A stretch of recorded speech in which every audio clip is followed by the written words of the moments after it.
Good evening and welcome to the February 12th, 2024 City Council Roundtable meeting. I am Mayor Ross, and tonight's meeting is being brought to you live using video conferencing technology provided by Zoom. Tonight's recording will be posted on the city's YouTube channel. So welcome everyone. Thank you for joining us. City Clerk Dean, would you please call the roll? Councilmember Benson.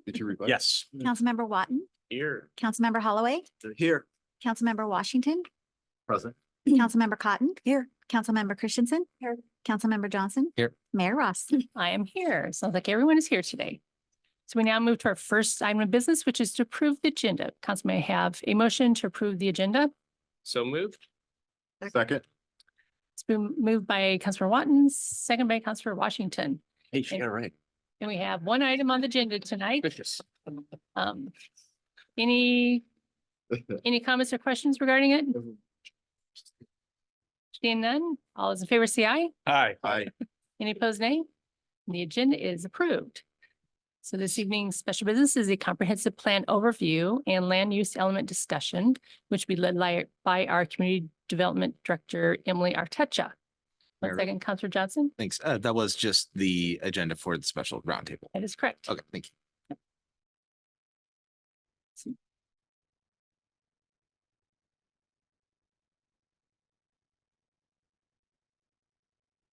Good evening, council members. Emily Arteche, Community Development Director.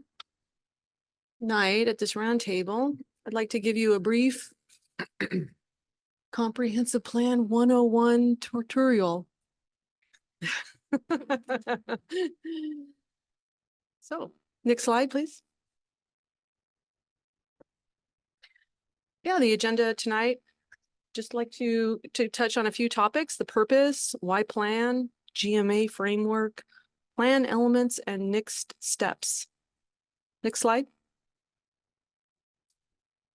Yeah, the purpose of the roundtable is to bring every council member up to the same level of understanding regarding the Growth Management Act and the comprehensive plan update, so that we can all begin the review of these draft elements with the same level of knowledge, including the land use element.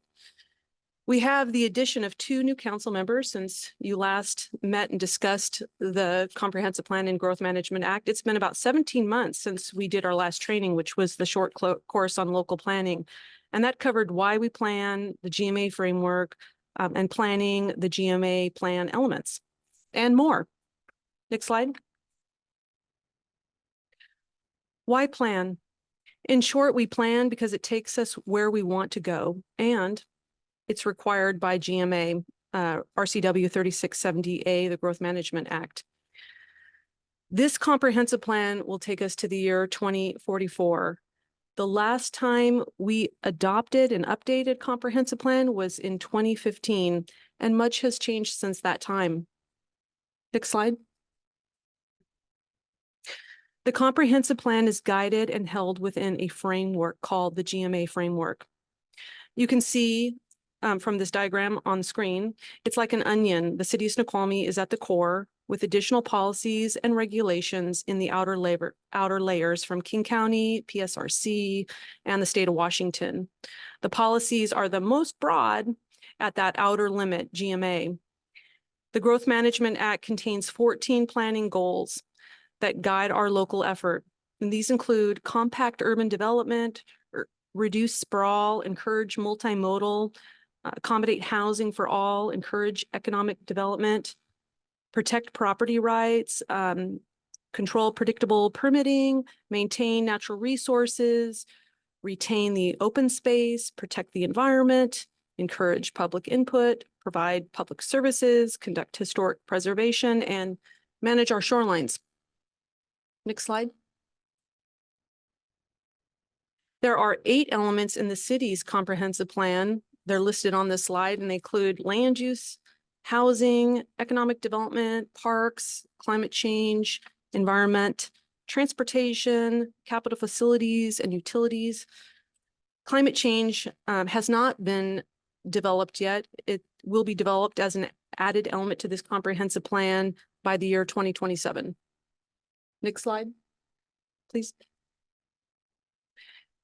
In these next steps, I'd like to share with you the comprehensive plan schedule and process and then begin our discussion of the draft land use element. Next slide, please. You can see from this graphic, this matrix, that we are over here on the left in February, working our way through some plan elements, first the land use, later on this month in housing.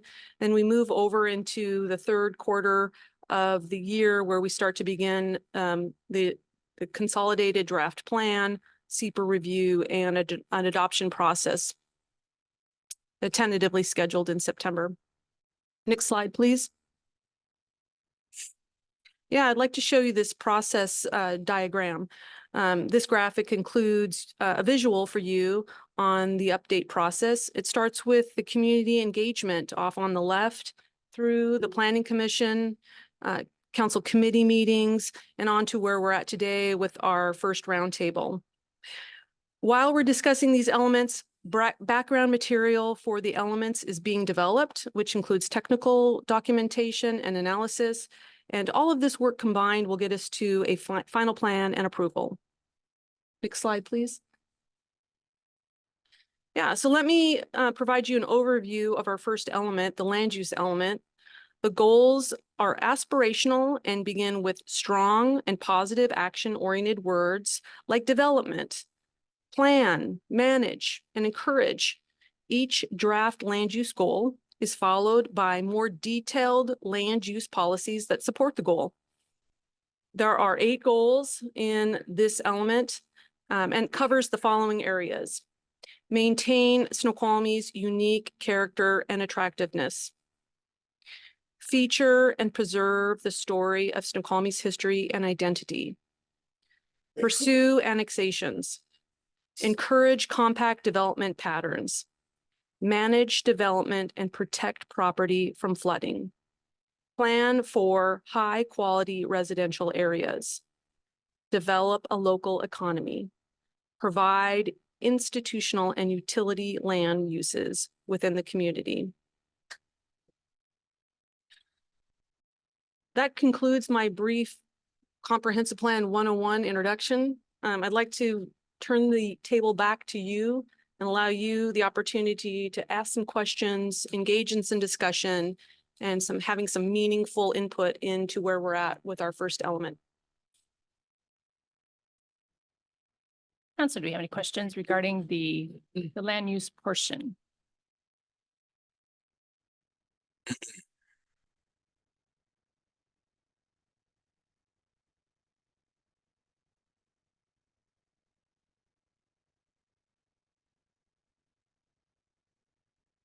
We want to put the document up there possibly, or?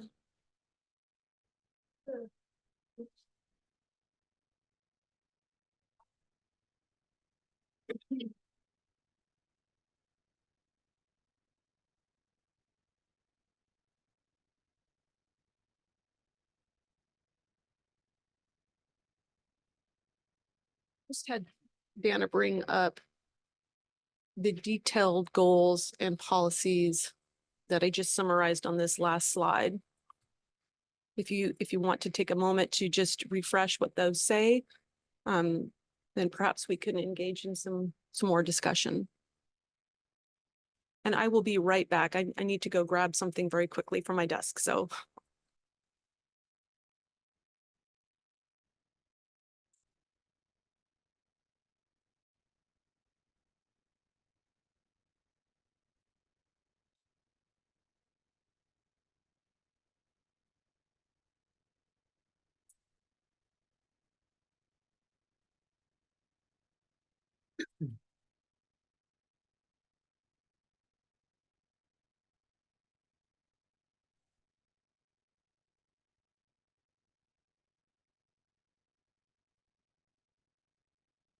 It's also number 7 in your packet. Page 7.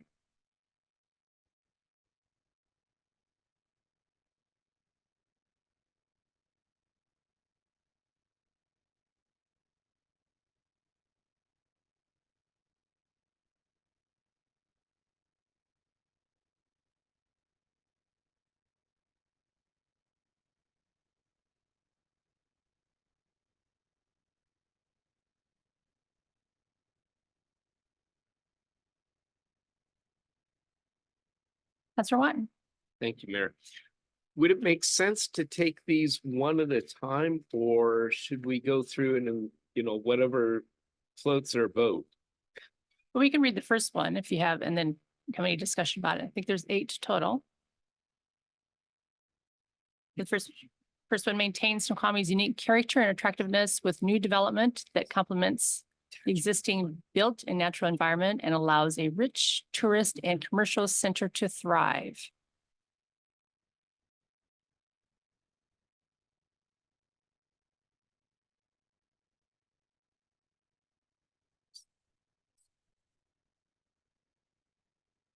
So it talks about existing corridors and maintaining the Snoqualmie River and natural features. Protect scenic nature of the I-90 corridor. Maintain federally recognized historic preservation program in downtown. Support historic design review through the Historic Design Review Board. And consider appropriate lighting standards, minimize light pollution. Councilor Cotton. 2 for 2. We, in the Arts Commission, we were having some discussion about things for or goals and aspirations for the future. One of them was with the downtown and hopefully potentially up on the ridge as well. Making a creative arts district where we could, kind of work towards that goal. And there are some, grants and funding available with those types of things, as well as working towards maintaining the some of the downtown character with the murals and things are going forward on some of the buildings on either end of town and such. And are those the things that also need to be brought into these types of plans? Yeah, I'll jump in. Yeah, absolutely. I'd also just like to take the opportunity to remind you that there are 8 elements. They're very interconnected and somewhat reliant, if not directly reliant on each other. The murals, for example, that you talked about are embedded in, this document, and you will see a push forward for economic reasons and for cultural reasons and for arts reasons to continue to pursue artwork in the downtown area. Yeah, I did see The that. cultural districts is also something that the city's pursuing. Just happens to be that we're pursuing it now that a window of opportunity has opened up. It's not directly stated in the comprehensive plan, but it's an assumed responsibility that the city will undertake. Yeah, the creative district. Yeah, creative district. Yeah. Cool. So, Mayor Pro Tem Sorry. Holloway. I'm gonna nitpick on the title. One, I don't only want to cater to rich tourists. And 2, I don't think I have a commercial center. I have centers. So I'd like to see us revise that a bit to allows a thriving tourist, commercial, maybe artistic, economy, ecology, however you want to work it. What I don't want to center implies I'm going to focus on somewhere, and I don't think our tourist activity is focused on any particular area. It's spread across as well as commercial. So a nitpick, but words have meaning, and when people read it, they'll go along the actions we're trying to drive there. So please consider that change. And then also in B, I agree that we're gonna protect the scenic nature I-90 corridor Upper Snoqualmie through partnerships. I'm not sure that we need to specifically call out Mountain to Sound Greenway. I would prefer more generic terms so that we're open to other partnerships in addition to just calling out that one. I understand it's meaning something like that, but still calling out one gives preference than to call out others. Okay. Running through that was my only, again, nitpicks in my head, and I apologize from the get-go.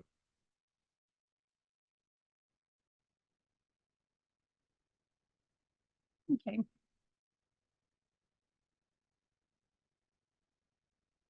So how does this work? Can you do it? Emily, do we take notes and then make the changes to that? Yeah, I'm then taking back notes and- and we will make changes to that. And then it's assumed that once we come to an agreement that we've added our input and we're ready to move on, we've got some next steps that David Linehan, our city attorney, will help identify as far as making a motion to kind of embrace this and then move on to the next one. Councillor Johnson and Yeah, then I Washington. think that on the heading about rich tourists. But they could. So thriving, I think perhaps is a better term. And as far as commercials, I think I do agree. They kind of could imply the idea of, a big box store kind of environment, which it just seems that most of our citizens I talk to don't want to have the city perceived as a city that is centered around that type of development. Big box stores and giant parking lots, that sort of thing. So it could put that image in someone's mind, I suppose. So I think I'd agree with you on that. Councillor Washington. All right, thank you. Thank you very much. So I'm just reading through E here, Echo. Consider appropriate lighting standards that minimize light pollution without impacts to public safety. So the first question I would have, that's considered for downtown as well as Center Street, correct? Okay. Could you give an example of what maybe you had in mind with this? Is there an existing example? Mayor Pro Tem Maloney. Well, as you go home tonight, if you're headed up the hill, look at this, look at the lights on the side of the parkway, okay? They're not just globes. They all have shielding, which directs the light down, not up into the sky. Mhm. That's the light pollution we're really talking about, is Okay. that broadcast up into the sky. Okay, okay. I thought we were thinking more kind of um, like commercial lighting, but okay, okay. Hey, oh, Councillor Watton. I agree that probably on one is shrinking that headline down. Maintain Snoqualmie's unique character. And something like the existing built and natural environment. And just trying to keep those words as tight as possible. And still accomplish the same thing.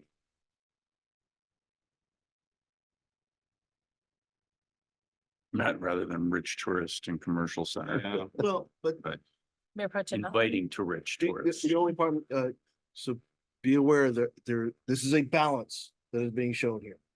And so it's kind of hard to, you're balancing out the natural environmental stuff with tourism and economic development and growth and everything else. And that's the tightrope that we're trying to call out on this, is that we're gonna have to balance those two competing things.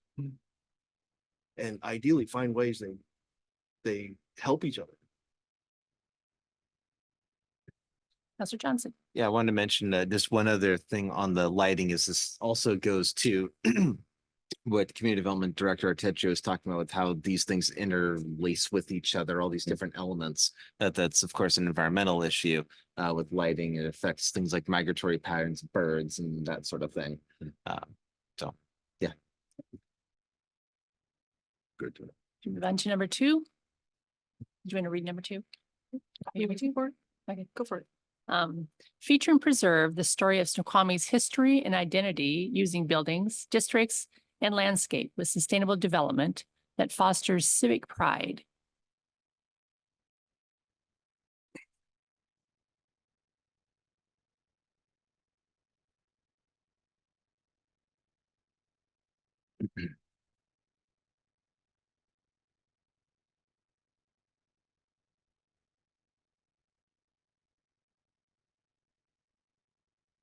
Councillor Watton.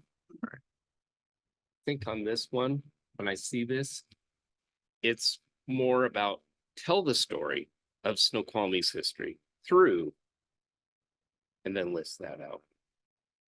Again, I think fewer words to convey the same message.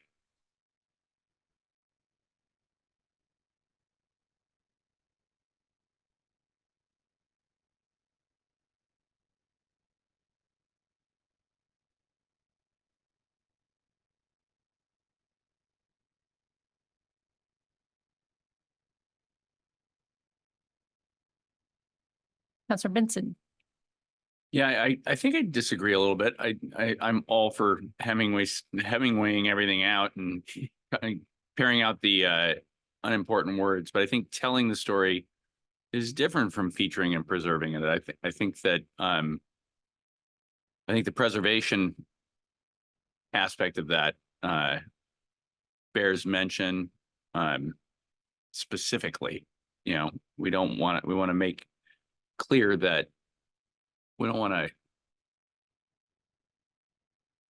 to get rid of the history as we're trying to tell the story of the town. I think that's an important word.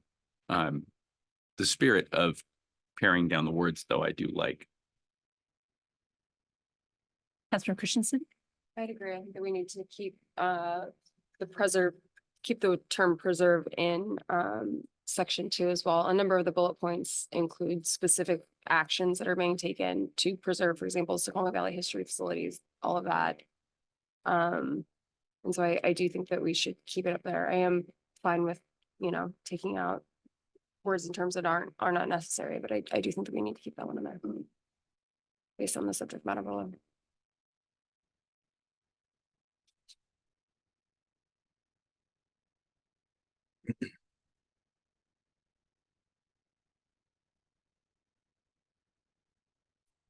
Councilor Cotton. Just a quick question regarding with sustainable development, because I wasn't picking it up as far as through the rest of the text.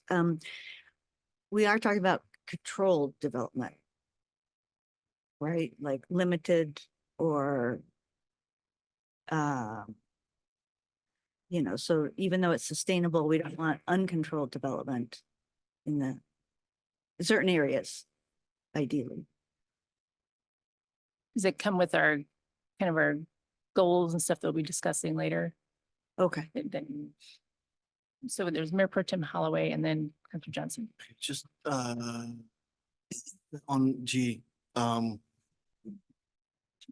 not sure those words get after your intent. Because forgive me, when I think tribal reservation, I think casino and hotel, and I'm not sure what adjacent development is not appropriate, but I think it's more appropriate that we call culturally sensitive or natural open space to be a little more broader than just tribal reservation lands. It's culturally sensitive and open space. We want a development near adjacent to that to be compatible. I mean, something like that instead of it says limit, then incompatible. So are we still gonna put a little over there, but it's We should limited? limit incompatible development adjacent to culturally sensitive and wildland areas, however you want to term that Right. last part.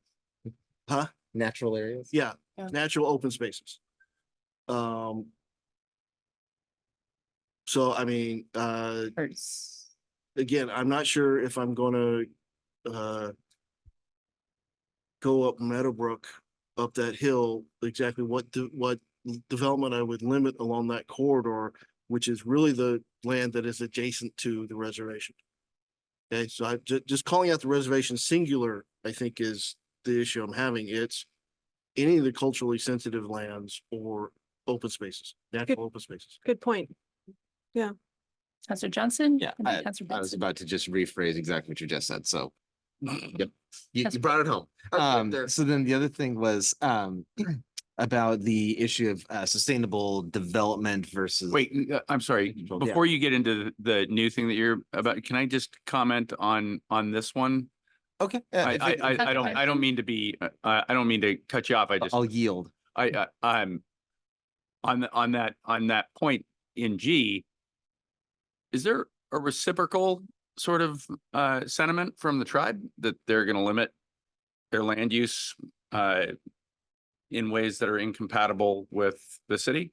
I'm curious. I wonder how much we want to handcuff ourselves in our use of land.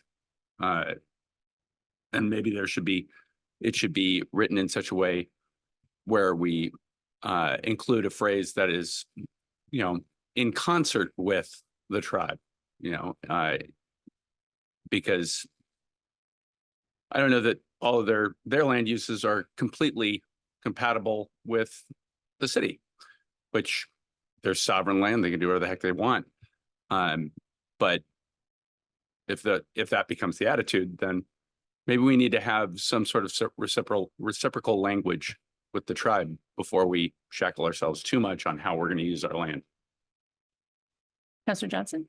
So then I'll make 2 points. First on that, I think that we do have a liaison to the tribe who could work with the mayor to perhaps bring up some of those issues and say, hey, here's kind of where we're at. How do you feel? And maybe we could massage this over the course of the year for when this is actually due to kind of figure out what exact that language could be. So that's one idea there. And then on the sustainable development issue versus, unmitigated development and all that, I think that kind of ties together. The idea that you could just pave everything, knock down all the trees and just have endless parking lots and stuff. Right? That's fairly unsustainable. So I think it kind of pairs together pretty well. The idea of sustainable development kind of implies that we are not looking for unmitigated growth. Plus, we're kind of limited in some ways in terms of our land use by, floodways and other things. Community Development Director Artecha. Yeah. If you can talk about maybe your discussions with the tribe, because they've reviewed every single Right. element of this. The limitations on G would come closer to what you were stating about the cultural properties. Sensitive and natural. Yeah, there's another term though, and it's more like they're listed. There's a list of properties that are listed on the National Historic Register. It's National Historic Register, National Register. I can't remember exactly which register it was, but I have them identified. And the tribe actually pointed me to them. And, of course, the falls is on there. So it would be to help protect and buffer from those types of identified. They don't happen to be all geographic. They are things. They are places. So. Is that more in, excuse me, Councillor Cotton? in relation to their sacred lands and versus next to the casino and? Yeah, I the think they're called hotel? traditional cultural properties. Yeah. Okay. Yeah. But can you mention what has been your process with the tribe? On that? Oh, so the process with the tribe has been that we have, as stated in the packet material, we've been providing them early opportunities for input into the formation of these goals and policies. So they've had their opportunity to comment on them. And we've made adjustments and crafted language to help address the concerns that they've raised or the issues or the, suggestions. Thank you. Councillor Johnson? Almost wonder if we could address some of that with zoning. Like if we know that these are the lots that are of interest, we could zone them a certain way. Wouldn't necessarily be something here, but just a thought. Councillor Christensen? So it's my understanding that once we go through and we have our elements and things like that, that there will be a timeline under which we'd have a short term and long term, well, short, mid and long term. Implementation. Yeah, an Mhm. implementation. Yeah, we've plan talked to about that. Bring that type of thing forward, right? We could bring whatever steps we need to identify in that implementation section forward at any given, early, mid, long-term opportunity. Yeah. What were you thinking of in particular?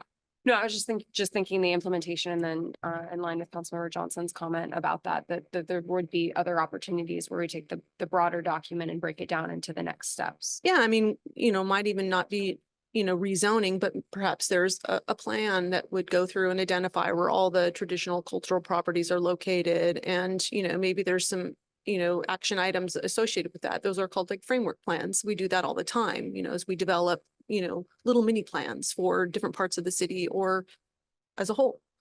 That's so helpful. Thank you. Yeah. Mayor Pro Tem Holloway. Well, and I just, so I wouldn't want to get us into a situation where we were putting a gushing oil rig right next to Meadowbrook Farm. Okay, so that's kind of why I broadened it. We immediately went and focused in on the tribe. I'm just admitting, I don't know what other cultural sensitive areas may be. I know we have a list, but there may be other things we would, like the Meadowbrook Farm, we would consider. So it's just culturally sensitive in general.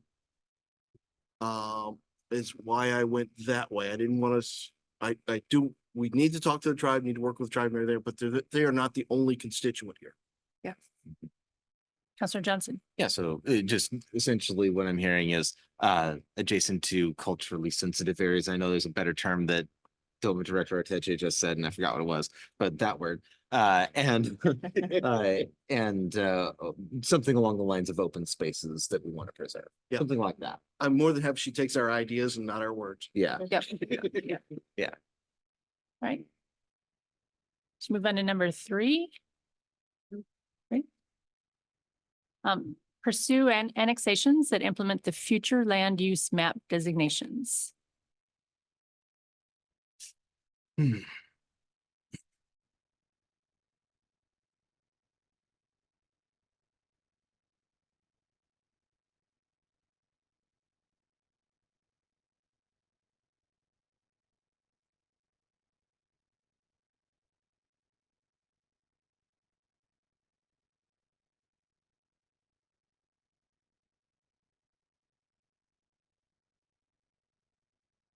What is t'other?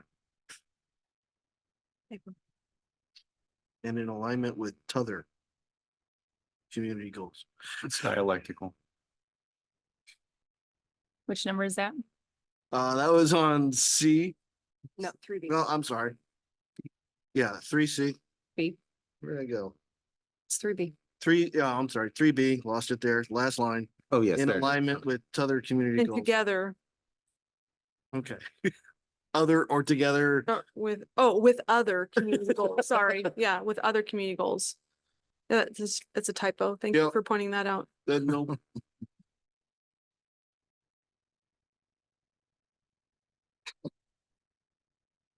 Mine's different. Counselor Johnson. Do we have a land use map for future? Do we have a future land use map designation, or is this saying that in the future there will be land use map designations? We have a future land use map designation. That's the comprehensive plan. Okay. I mean, the current one. Mm-hmm. Oh, there it goes.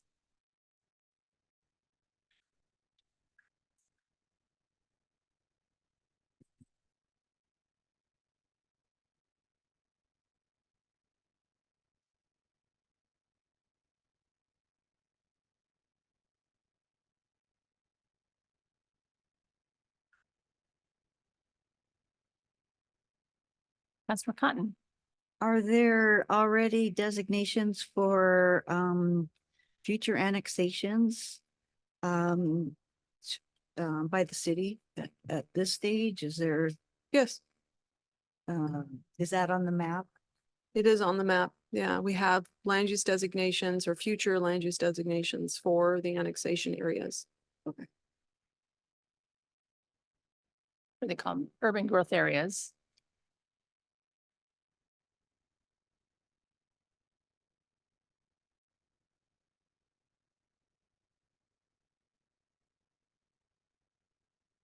Anything else on number 3?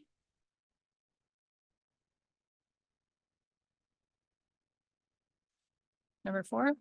Oh, Councilor Christensen. I guess just going down to D, I would assume that as we're talking about regularly evaluating the supply of vacant land and land suitable for redevelopment, it would be done while considering environmental changes, like changes in the wetland buffers and things like that as needed, right? Making sure Mhm. that we're evaluating whether it should be at all. Okay, thank you. Is it then in the climate portion? Then or actually it's just part of your That's the next level down. That's what community development. Yeah, is, no, right? D is more of a regulatory requirement. We are required to reevaluate and, vacant and redevelopable land. It's part of our buildable lands analysis. Mhm. So it's by state law. But you'd also be considering the environmental implications at that point and whether, for example, like the wildlife buffers had shifted and things like Yeah, that. essentially the vacant land and redevelopable land, buildable lands analysis requires a heavy scrutiny of all lands that are not built on, and then determining why they're not built on, including critical areas, critical area buffers, things like wetlands, steep slopes, landslides, streams, and all the buffers associated with them. Those would all be extracted out, and then they would no longer be on, List. a list of potential buildable lands. Thank you. Let's move to number 4. Encourage a compact development pattern of physically connected, distinct, complete neighborhoods that provide a balanced mix of land uses essential to the daily life of Snoqualmie residents, employees, and surrounding rural area residents.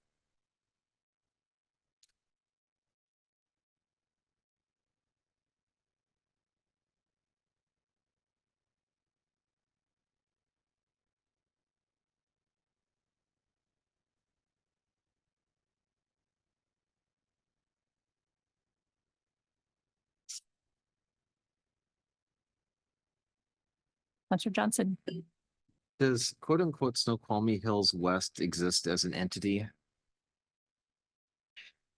What do you mean by entity? I thought that was like some plan that was called Snoqualmie Hills West. It's in our comprehensive plan as a Okay. designated area, Okay, an area to help us talk about the geographic area using the same terminology. okay, so that's not referring to the plan. There's no for plan. Snoqualmie There Hills is an West east, that- there's an east and Right. there's a west, and they both have Snoqualmie Hills on it. Mhm.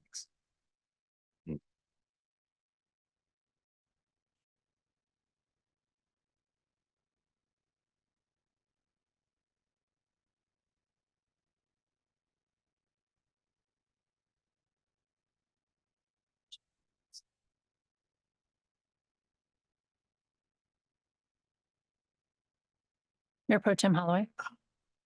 So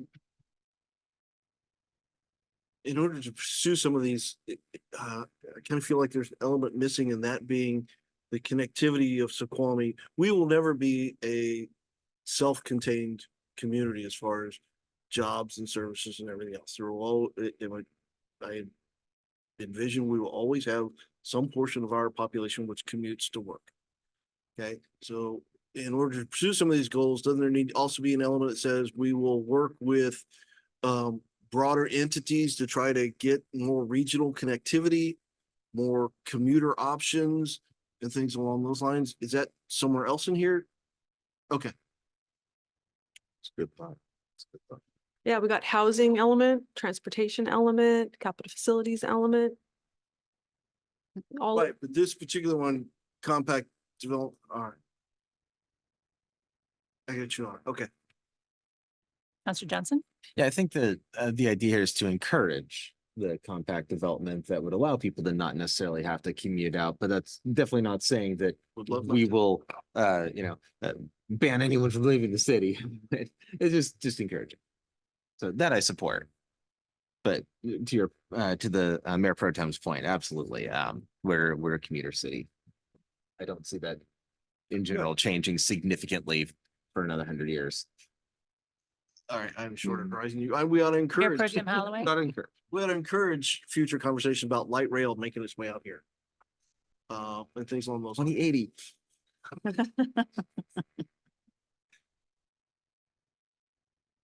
The bus routes will actually be more frequent once light rail comes to Issaquah. And then also we'll see some change most likely with maybe Redmond, but for sure when it's I guess Bellevue area. So we should see maybe an increase in frequency.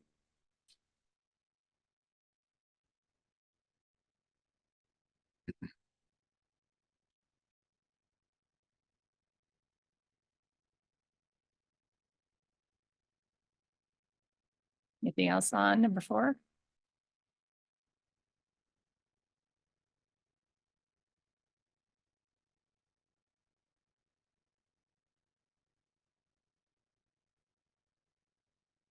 Yeah, read number 5. Manage development and conservation within the 100-year floodplain to protect existing and new development from flood hazards and to promote enjoyment of the natural and scenic character of the Snoqualmie River shoreline.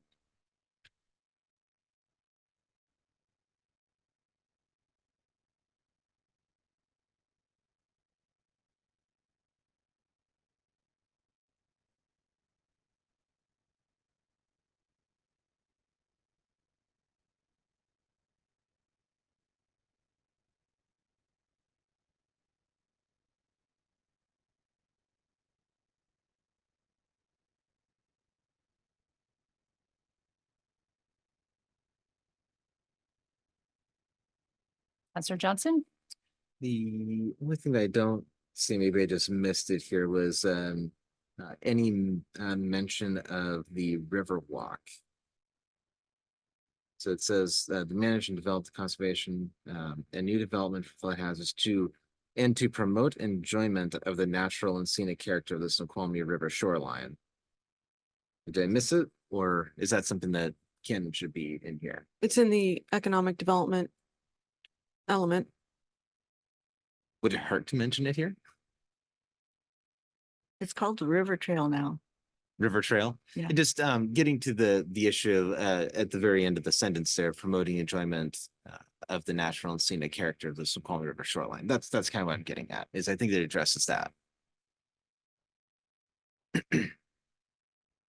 Mayor Pro Tem Holloway?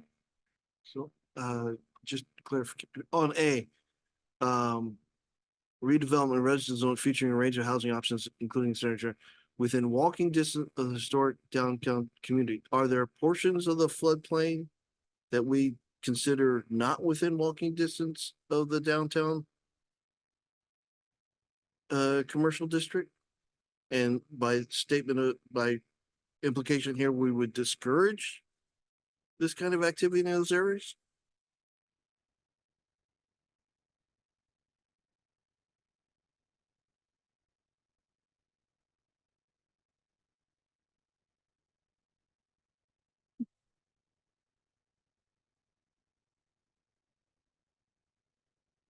I Yep. think it's not necessarily about what's not walkable or within walking distance. It's more about including, ADUs and a certain amount of infill in a very environmentally sensitive area, i.e. the floodplain, which is allowed by code.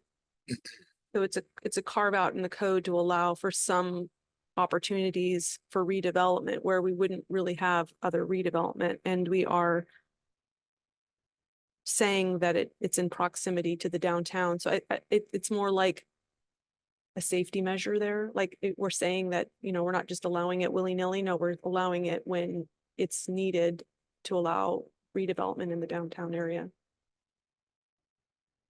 The way I read it, So was, wait a minute.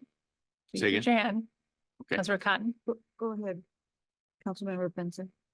the way I Dr. read it Benson? was that you were talking about making development opportunities in a place where they wouldn't naturally be seen because there's not any room for them because of the existing dwellings already. That was the way I read it.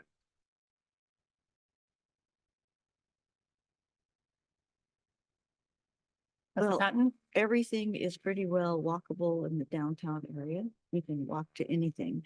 But would, of course, with the floodway restrictions, any new development or new, I guess, additions or ADUs are going to have to meet the codes, the FEMA codes of being elevated and all of those things.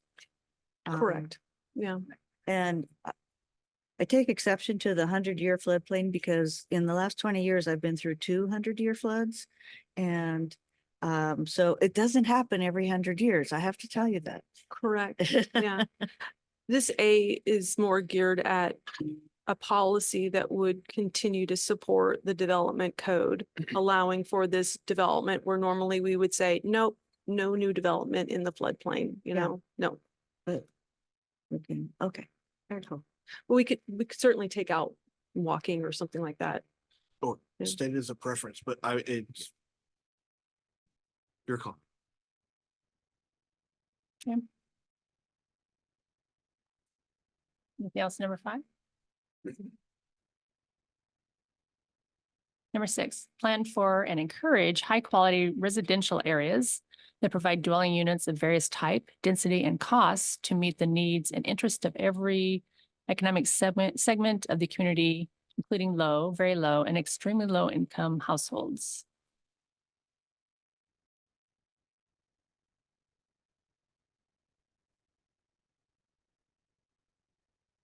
Counselor Watton. I'm just curious, what is high quality? Or should it just be omitted?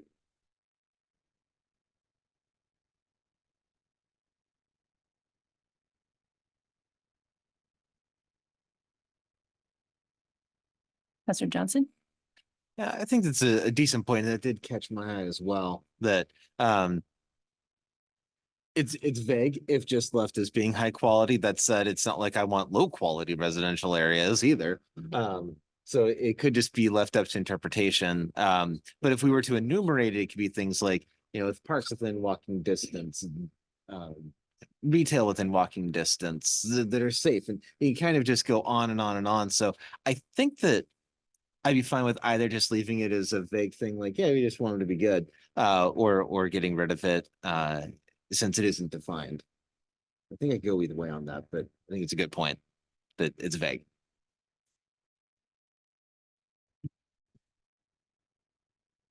Counselor Vincent. Yeah, I think that's a good point. I think if we're going to be working with developers on new residential areas, then there's going to be expectations from the city of what that area would have in order to be acceptable.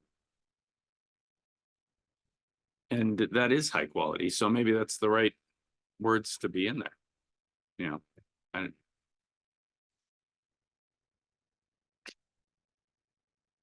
I would just to add on, or just to make you think about this, I mean, this is your comprehensive plan.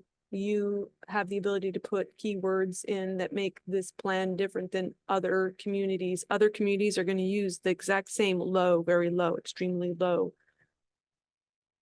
So just, you have the opportunity to customize and make this meaningful. Right.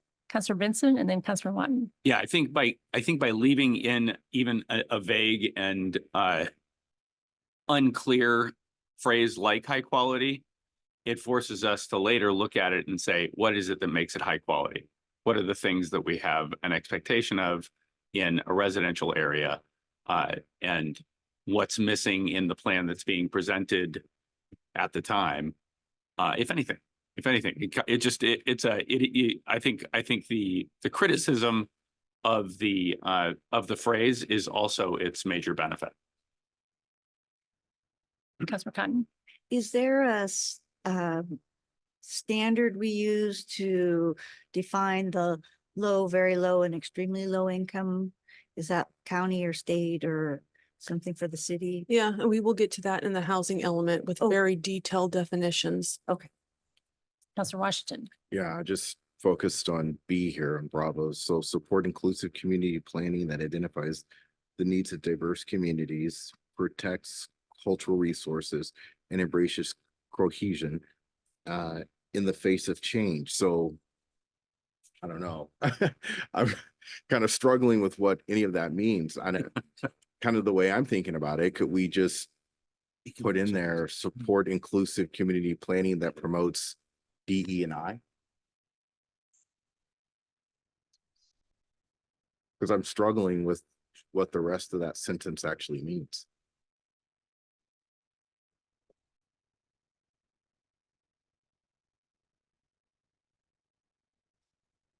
Oh, you're looking at me. I'm also think it also has and protects cultural resources. So we could diverse, equity, inclusion, and then But wouldn't that encompass that piece of it as well? protects cultural resources.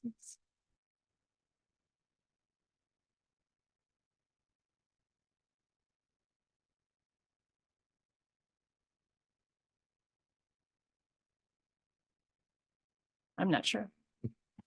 Because it could also be, well,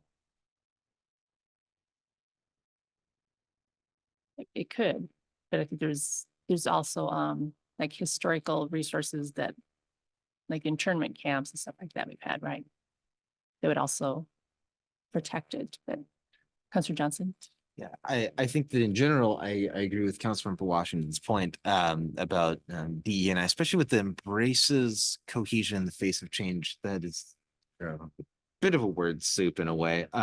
But the protects cultural resources, I think because we have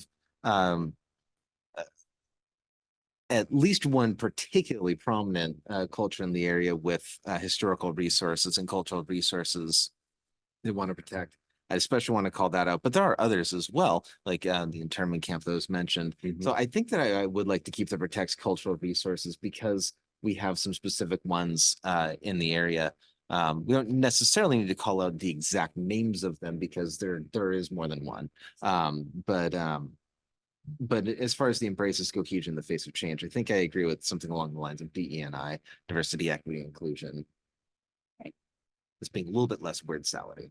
Right. Councilor Christensen? I'd agree with Councilmember Johnson on those, both in terms of the protecting cultural resources as well as the DEI instead of the embraces cohesion in the face of change. And then also going back up to 6, generally speaking, I would like to maintain that high quality within the residential areas, just so that, well, again, it is a bit vague. I do want to make sure that as we're looking forward, that we are keeping that at the forefront as we're working on making sure that everybody has, or that we have housing for all the different segments of the population. Right. Councilor Johnson? So then in terms of the high quality, then I think there's at least one, maybe 2 more lines that might be useful there. One would be to state that we would want, especially these is referring to residential areas, to be safe. And that is in terms of street safety, that the streets have all the appropriate signage and that sort of thing. Not necessarily listing out literally those things, but just a line about including that we want our residential areas to be safe and also to have, I would say within walking distance, access to recreation. So an open park, an open space with a trail, something along those lines. Perhaps this could just be rolled into one, and perhaps that hits a little bit more of that high quality. I like that. Okay. So we have just about 2 more minutes. We go through 7. If we kind of summarize the next 2, and then perhaps our community development director, Artecha, can go back and update what our comments are, maybe bring it back again, probably to council, the council meeting next time, then we can make a motion for his approval of it. So number 7 is develop a local economy that meet residents' everyday needs, supports a vibrant tourism industry, provides living wage jobs, enhances community distinctiveness, and maintains a sufficient and sustainable tax base for the city.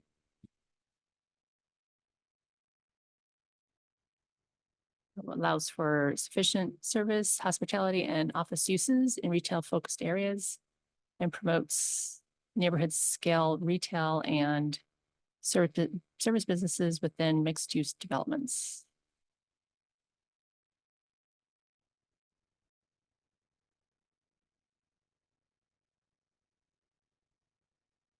And the next one's provide needed institutional and utility land uses within the community with minimal land use conflicts. So institutional uses would be museums, interpretive centers, community recreation centers. Ensure impacts into surrounding areas from essential public facilities are appropriately mitigated and allow power generation facilities, sewage and water treatment plants, other public or private utilities, parks and open space use, and other accessory commercial uses in areas designated utility park. So we're running out of time. Do you want to think about those? You can submit if you have any questions or input to our community development director. And again, we will update with your comments and then bring it back. Councilor Johnson? Yeah, you're probably gonna hear me say this a number of times, but I just wanted to really thank the planning commission for their hard work on this. And when they brought most of their recommendations to the community development committee, and I know I'm gonna say this every time we go through this, they just did a fantastic job saving us a lot of work, bringing us high quality recommendations. Well done to them. Actually, they have, absolutely. And as well as our community development department that has spearheaded this whole process. And you saw how organized it is with, when it's each element that we're going to see and then approval. So it's been job well done. Great work. Thank you. Thank you for your you. comments today. This makes it very helpful to move forward again. And I look forward to meeting with you again at the next roundtable discussion. Great. Thank you. Thank you. Thank Thank you, Director Arteche. So with that, Good job. we need to adjourn. All of those approved, say aye. Aye. Any opposed, nay? All right, motion passes and we are adjourned and we will start at 7 PM council meeting. Even if you're not Okay, an official. good evening, everyone. Okay.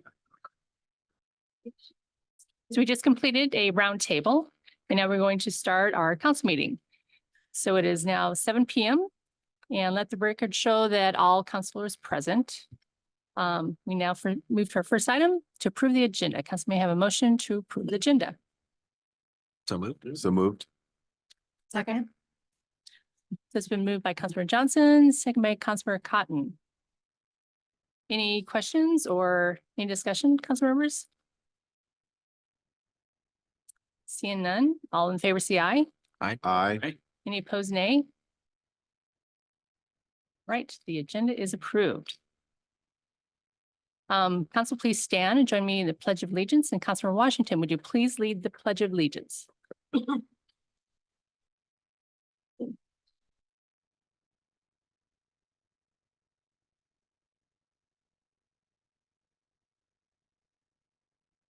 I pledge allegiance to the flag of the United States of America and to the republic for which it stands, one nation under God, indivisible, with liberty and justice for all. Thank you. See, nice and warm. Like those carpets. First item on our agenda is appointments.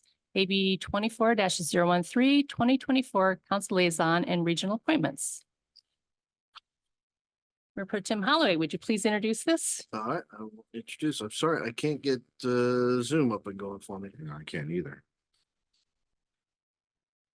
But I'll read, so we'd like to make the following appointments. So for Councilmember Benson, he'll be our liaison to Parks and Events Commission. For Councilmember Watton, he will be our liaison to Economic Development Commission. For myself, I will have the Lodging Tax Advisory Committee, Human Service Committee. I won't go through the list of alternates. I have them on here, but for those who have alternates, please be aware of them on the list. For Lewis Washington, he will be our liaison with Snoqualmie Watershed Forum.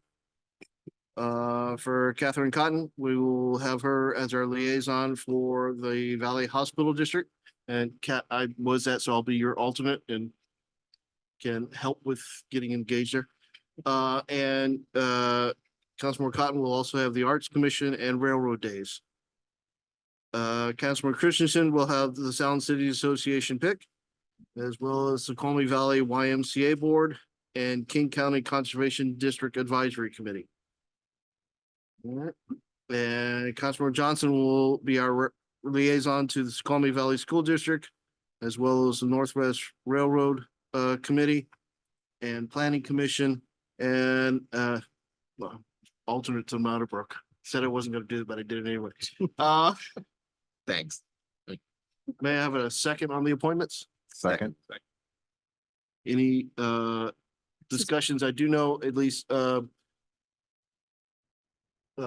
YMCA, we may want to shift that around, but need to understand that's probably a YMCA member who should do that, and Kara may be our YMCA member on here. I'm not sure.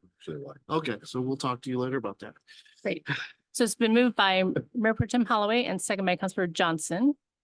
Any further discussion? Seeing none, all those in favor say aye. Aye.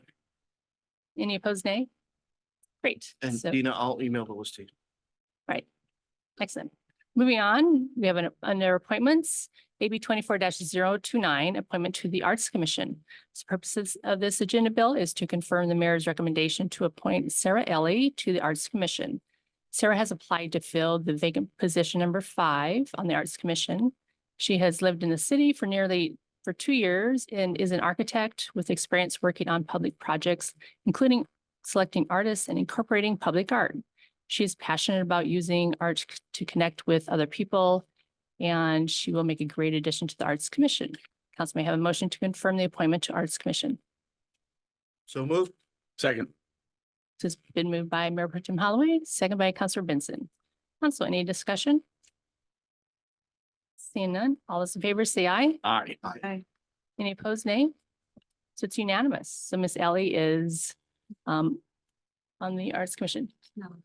And I don't see her online. She's not here in the chambers either. So I appreciate her stepping up to serve. The final item is the under appointments, presentations, proclamations is AB 24-024, proclamation number 24-03, Twin Peaks Day.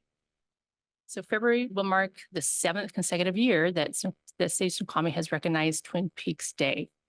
The proclamation reads, whereas the television show Twin Peaks, created by Mark Frost and David Lynch, debuted in 1990 and changed television forever by breaking new ground and inspiring numerous other television shows. And whereas Twin Peaks returned to television again in 2017, challenging viewers anew and garnering awards and critical acclaim.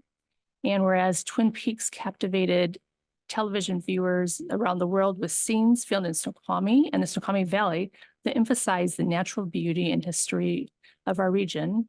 And whereas Twin Peaks has drawn tourists year-round to Snoqualmie, the Snoqualmie Valley, and the greater Seattle area for more than 30 years. And whereas Twin Peaks has placed many Snoqualmie and Snoqualmie Valley locations, landmarks, and businesses into popular culture. And there's a whole list if you want to read the proclamation online. And whereas February 24th is celebrated by Twin Peaks fans worldwide as a day when the character of FBI Special Agent Dale Cooper arrived in the town of Twin Peaks. Now, therefore, I, Catherine Ross, Mayor of City of Snoqualmie, do hereby proclaim Saturday, February 24th to be Twin Peaks Day. And I believe. Here. There you go. I think we do have Carl Renish. Be online? It's not me. Oh. Okay, let me see who's online. Oh, I don't see it. All right. So accepting it tonight is Dory Ross. Okay. You want a picture? Sure. Accept it.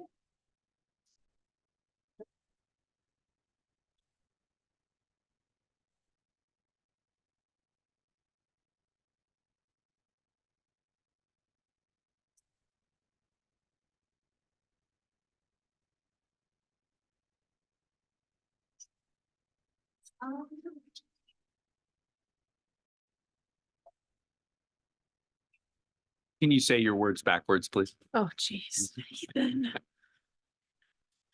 So this year, the event is actually 3 full days. It's the 23rd, 24th, and 25th. We have people literally coming from all over the world, just like last year. We will have activities in North Bend, Snoqualmie, and Fall City. So get ready because it's going to be a little crazy. There's going to be stuff everywhere. They're very, very enthusiastic people. So thank you for this, and I look forward to seeing everybody out enjoying all the activities, because there's a ton. If you go onto the website, there's, I mean, literally from 7 in the morning until 2 in the morning. All day, all night. So Very exciting. Thank you. Thank you. And so this is, it'd be a lot of fun and tourism to the valley. And this is during the winter. So this is really important to all of our different businesses. So I hope you can get out and support it. So thank you. Next, we have public comment, and at this time, we will provide time for residents to comment on items not on the agenda. First, we have a few ground rules. Snoqualmie residents who are not present have a right to have their elected representatives perform the duties on behalf of the city in an efficient and orderly manner. Therefore, comments are limited to 3 minutes. Please wait to be recognized and state your name and city of residence for record. Direct your comments to the council as a whole and not to individual members. Please note that this is not a time to ask questions of the council, mayor, or staff, or to engage in debate. And please, public comments during this portion of the meeting shall be limited to topics concerning current, future, or requested city projects, actions, programs, plans, and regulations. Comments not pertaining to these subject matters are not germane and may result in your comments being suspended. And last, please respect the decorum of these proceedings, as all due respect will be afforded you. So if you'd raise your hand, if you'd like to speak, public comment. Okay. There's not anyone online. I'm not seeing anyone in the chambers raising their hands either. Right. Moving on to consent agenda. The consent agenda contains approval of the city council meeting minutes dated January 22nd, 2024. Approve the claims approval report dated February 12th, 2024. Is there a motion to approve the consent agenda? So move. Second. Moved by Mayor Pro Tem Holloway, second by Councilor Washington. Is there any public comment regarding any of the items that are on the consent agenda? If so, please raise your hand. See none, any discussion, council? Okay, seeing none, all in favor, say aye. Aye. Those opposed, nay. So the consent agenda is approved. Next, we move on to ordinances. So AB 24-027, ordinance amending the SMC chapters 5.04 and 5.08 regarding business licenses and business and occupation tax. This is the first reading of the ordinance 1288. Mayor Pro Tem Holloway, would you please read the introduction and motion? The intent of this agenda bill is to amend Snoqualmie Municipal Code, chapters 504 and 508 to reflect the latest Association of Washington Cities model ordinance regarding business and occupation taxes. The model ordinance was revised in 2019 and 2023 to reflect the changes in state law and to promote uniformity and foster an equitable business environment. At this stage, I am motion to authorize the first reading pertaining to adoption of the ordinance 1288 amending SMC chapters 504, 508 regarding business license and business occupation tax, and set forth the second reading and adoption at the February 26, 2024 city council meeting. Second. Second on that. This has been moved by Mayor Pro Tem Holloway and second by Councilor Christensen. To do the first reading tonight, and then the second reading will be February 26th. Is there any public comment regarding this ordinance? If so, please raise your hand. Seeing none, council, we have our budget manager, Jenna Walker, and our city attorney, David Linehan, here to answer any questions regarding this ordinance. And also our Finance Director, Drew Boutte, is online. Councilor Johnson? Just for the benefit of our business owners in the city, that this is not the discussed B&O tax changes that we were talking about at previous council meetings. This is about being in line with state law. Does anyone want to summarize it from our staff? Yes, Mayor. So I'm more than happy to take that on. I'll just preface this in saying that I'm not sure what's better, knee surgery or B&O tax code. So we'll take that into consideration as I try to go through this a little bit here. So the goal of this agenda bill is to amend the Snoqualmie Municipal Code to reflect two revisions, one in 2019 and one in 2023 to the model B&O tax ordinance. In 2003, 2 decades earlier, the legislature passed a bill that required all B&O taxing cities to meet, develop, and adopt a model B&O tax ordinance. Just so that there's some degree of uniformity with all the cities across the state, When you have multiple jurisdictions with their own B&O tax codes, it's very hard for businesses to actually look, right, and figure out what to do when it comes to taxes. And so it was very important for the state back then to make sure that everyone was within or on the same sort of model B&O tax ordinance itself. The legislature was concerned about the lack of uniformity of the city's B&O tax ordinances and about allegations that some business income was subject to multiple taxation. Since that time, the model B&O tax ordinance has been updated on multiple occasions to reflect changes to state law. The 2019 update adopted changes to service apportionment tests, added our updated definitions for business activity tax, customer, and customer location, aligned the annual tax filing deadline to April the 15th, and included a number of technical corrections. The 2023 update changed the available exemption for printing and publishing activities to account for state law. So a lot of this is really just to reflect the state law. And consequently, this is not a proposed tax increase. This is really just to reflect what is best practices overall within the state, and is really simply a housekeeping item that we need to keep up on. And so that's really the goal with this agenda bill, is to really handle that housekeeping work that we should have done really starting in 2020, but now we're catching up to. Thank you. Thank you, Drew. Councilor Benson. Yeah, Drew, could you just, I don't know if I totally caught everything there, but how is this going to affect businesses? So it's a great question. There's some very small detailed changes for the most part. So there is an update to the service apportionment test, which in essence means that the amount that they apportion of their business activity, if you're a service to Snoqualmie, may likely change as a consequence of this, as much as it has changed for other cities in which they may be conducting business in as well. I can certainly provide a slide, but it gets into kind of some technical mathematical formulas itself, but it is probably a fairly small change. In addition to that, if you're a printer or a publisher operating within the city of Snoqualmie, the exemption has actually increased, right, on your B&O tax activities. So you may actually save a little bit when it comes to your B&O taxes because of that exemption that's within state law.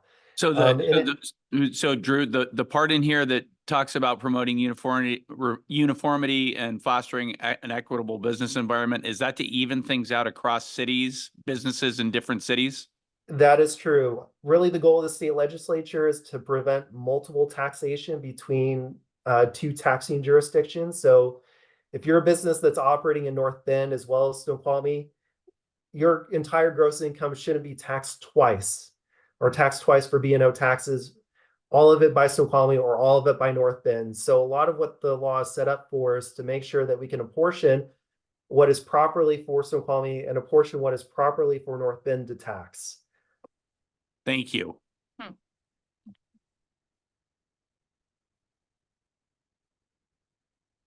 Councilor, do you have any questions?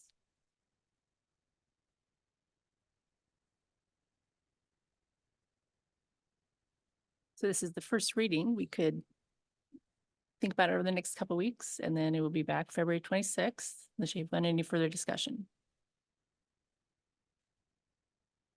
Okay.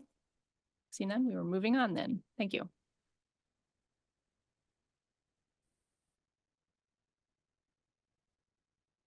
Okay. Moving on to committee reports. Is there a report for public safety? No report, Your Honor. Community development, AB 24-021, Snoqualmie Housing Target. Community Development Director Emily Artecha is will present and introduce this item. Councilor Washington, would you please read the summary and motion? Okay, so the introduction. Okay. Let's see. The proposed resolution is to approve a revised 2044 Snoqualmie growth target for housing. Skip down here to the motion. Move to adopt resolution number 1680, declaring a revised 2044 growth target for housing and requesting a King County reconciliation of the established target. Second. It's been moved by Councilmember Washington, second by Mayor Pro Tem Holloway. Is there any public comment regarding this item? Seeing none. Now our Community Development Director, Artecha, would you please provide an overview? Thank you.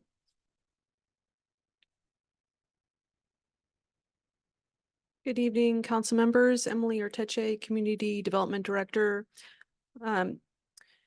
Just to give you a little bit of background, you might remember back in 2021, the King County Council adopted and assigned the city a growth target of 1,500 units. In June of 2023, the council held a roundtable meeting to discuss a housing policy strategy and address the growth targets. And at that time, the council discussed a desire to complete the current housing efforts that were underway, including a housing needs analysis, a valley-wide needs analysis, a middle housing analysis, a housing strategy plan, and a housing element.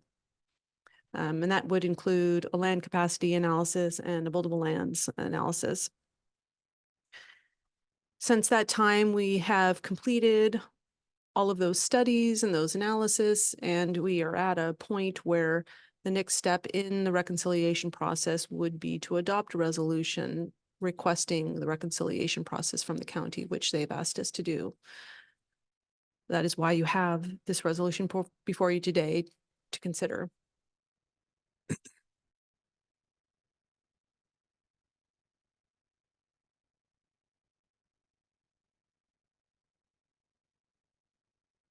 So what is the overall, repeat, what is the overall housing then that we have?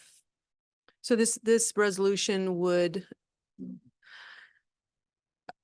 move or change or request a change from the county from a housing target of 1,500 units to 719 units. And the number 719 is backed up through a buildable lands and land capacity analysis and additional technical reports and analysis that are included with this resolution, attached to this resolution.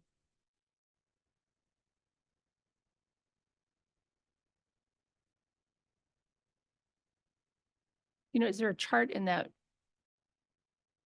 The chart that shows, I guess, the breakdown of the 700, or it's across different AMI, is that correct? Maybe you can. Yeah, there is an example of how we would address the companion to the 1,500, which is the 1,500 projected affordable need.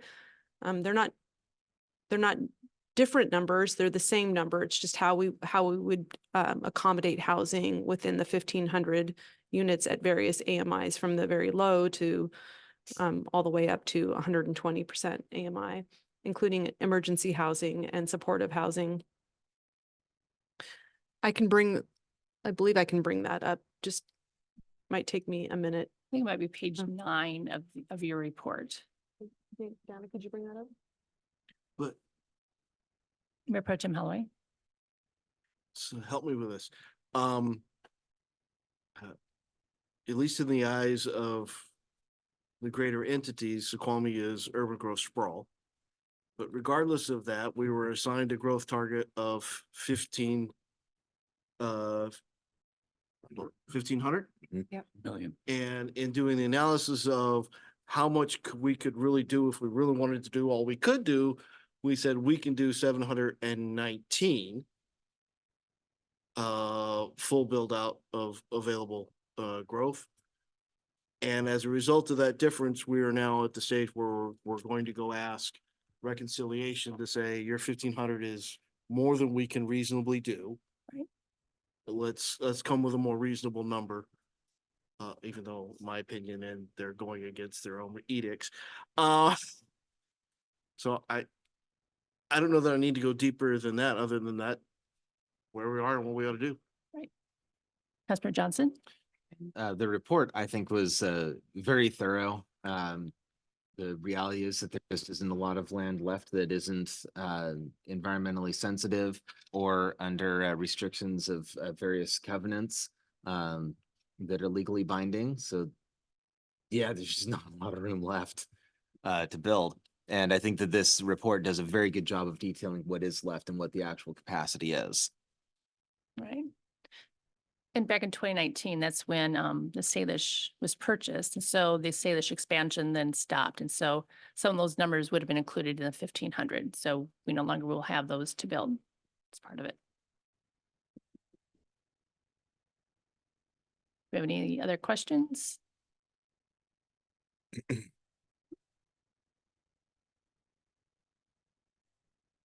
Seeing none, are we ready to vote then? All those in favor say aye. Aye. Aye. Any opposed, nay? Great, motion passes and we will be submitting this to the county. So thank you for your work on that. You're welcome. Thank you. Excellent. Thank you, council.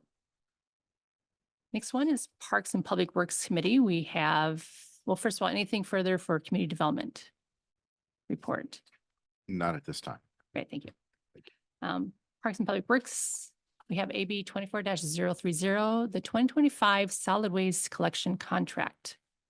And Councilor Benson, would you please read the summary and motion?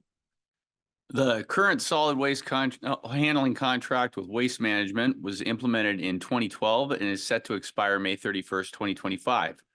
After 3 two-year extensions, the contract cannot be extended again and must be renegotiated with Waste Management, or the city must go through a procurement process to select a new hauler and generate a new contract.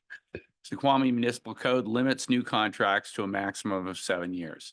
Staff recommend pursuing the request for bid procurement method for solid waste collection contract, leading to a new 7-year contract beginning June 21st, 2025.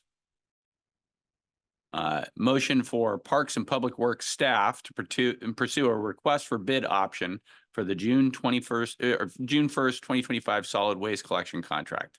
Second. It's been moved by Councilor Benson and second by Mayor Pro Tem Holloway. Regarding the solid waste collection contract, is there any public comment regarding this item? So please raise your hand.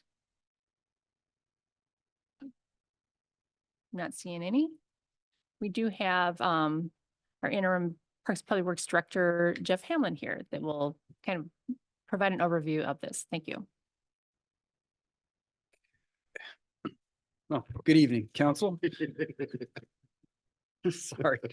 Yeah, Jeff Hamlin, interim Parks and Public Works Director. I want to share my screen here, but I can't do it while somebody else is sharing it, says. So I'm not sure what, can we do it now? All right, there we go. All right. A nice feature. And let's start with this.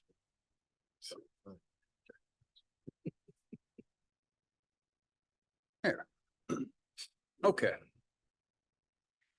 I'm going to kind of go through this. Normally it's Pat Fry, one of our engineers who has been managing this project. You'd see him up here presenting to you tonight, but he's out of town, so I'm going to fill in for him on this. I'm going to try to move through this fairly quickly, but please stop me if you have questions or if I say something that is confusing or you'd like some additional information. The purpose of this presentation tonight is to kind of give you guys an update on where we're at with developing the new contract and to receive some direction from you on the procurement process for the city's new 10-year solid waste contract. So typically, solid waste is managed by a city, in this case a city, or the Utility Transportation Commission for other jurisdictions. Contracts cover residential garbage, recycling, compostables, and commercial garbage, typically. Commercial recycling and compostables are open market. What that means is that the materials which these collectors take in, there's an aftermarket for those materials and they can resell them on that open market. Contracts may be acquired through direct negotiations, typically, requests for proposals or requests for bids. In this case, we cannot do a direct negotiation because our city code requires us to do an open process. Procurement typically takes about a year, and in this case, typically 1.5 years are needed for mobilization. That allows these different contractors to acquire materials, trucks, equipment, and labor to service a contract of this size. That's typical, not always. And we'll talk a little bit more about that later. So our current contract is with Waste Management, who has been for the last 10 years doing the collection contract for this city. They do garbage, recyclables, and compostable collections weekly. The current contract was for 7 years with 2-year extensions. We are in the last 2-year extension, meaning that by June of next year, that contract will be complete and we will need to have a new contract in place by that time. The city does not allow any additional extensions to the existing contract, and we do not allow the direct negotiations for a new one. Timing is kind of critical in this case. The reason being, since the pandemic, a lot of these haulers are having a difficult time getting equipment and trucks, particularly trucks. The lead time on trucks, I think, is about 1.5 years, 16 to 18 months. And the pain here is to try to create a situation so that we will attract bidders and get enough bidders so that we get competitive bids. So in order to do that, we need to consider 2 options. We can go the RFP process. That's the normal route, especially if we didn't have already a good solid waste contract in place. But the normal route would be the RFP, and I'll explain that a little bit more later. And then there's the RFB, which is the request for bid. All right. So for your typical RFP, in order to do that, we're going to need more time because we would not have the time to go through the whole. There's this industry review period. There's a lot of kind of negotiations and input from various contractors in order to get to a new list of terms. So in order to do the RFP process, we would need to sign a 1-year, and it's not an extension because we're out of extension. So this would be kind of an interim 1-year contract with Waste Management to essentially get us another year so that we could follow a normal RFP process. But the RFP gives us a time for a full RFP process. It gives us the opportunity, or gives opportunity for haulers to ask questions and get their input into the terms of the contract. It provides more time for bidders to acquire trucks. The RFP considers both rates and hauler qualifications, I should say, in the selection process. And it will also require a 1-year contract, interim contract for the short term to get us through to the final bid stage. The request for bid option 2 is much quicker. This would be, I'll walk through the timeline a little bit later, but it's a quicker process. It a new hauler is based only on the rates. It's price only. We don't consider quals. We just put out the contract after we kind of work out the terms of it. We just advertise it like we would a normal contract. It starts earlier. We would start on time, so we would not need a 1-year extension or a 1-year interim contract, and it would overall decrease the number of price increases over a 2-year period. And I'll explain that a little bit more later. So option 1, these are the timelines for the 2 options, right? So for option 1, we would sign a new contract with Waste Management for 1 year, and that will get us to essentially, well, I guess it gets all the way till June or May 2026.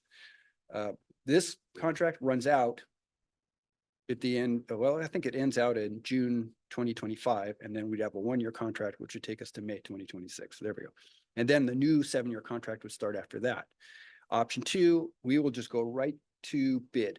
We'll work towards really what we would do. We would get the terms sorted out. We would give council a month to review the terms of the new contract. There will be fairly intense activity between us and you to kind of go through each of the, the terms, all those terms of the contract so that you're aware of them and you have your chance to either review and to provide input and to make any adjustments that you want. But a month, I think, is a fairly good enough amount of time for us to update really essentially the contract that we have now. And then we would bid it in April and select a contractor by the end of, well, by May, and then they would have a year. And the problem, of course, is that there is a little bit of uncertainty about how many bidders and or if the bidders will have enough time in order to do that. So if we do the 1-year contract, the 1-year interim contract, we know we have a price. We asked Waste Management to give us a price for that 1-year contract.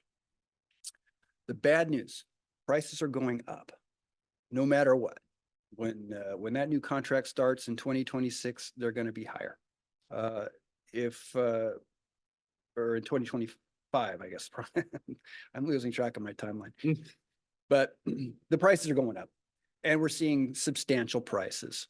Right now, the city currently pays, and we're talking about typical rates for your 32-gallon container. This is your average citizen pays $33.44 per month. That's what we're paying now. The proposed price for the 1-year interim contract is going to go up to $50 a month. That's a 52% increase. That's likely to occur no matter who wins the contract. They're going up. We're seeing that everywhere. Sammamish is paying $47.56. You can see North Bend just got a new contract with Recology. I think that was just recently. They're paying $53.59 for that service.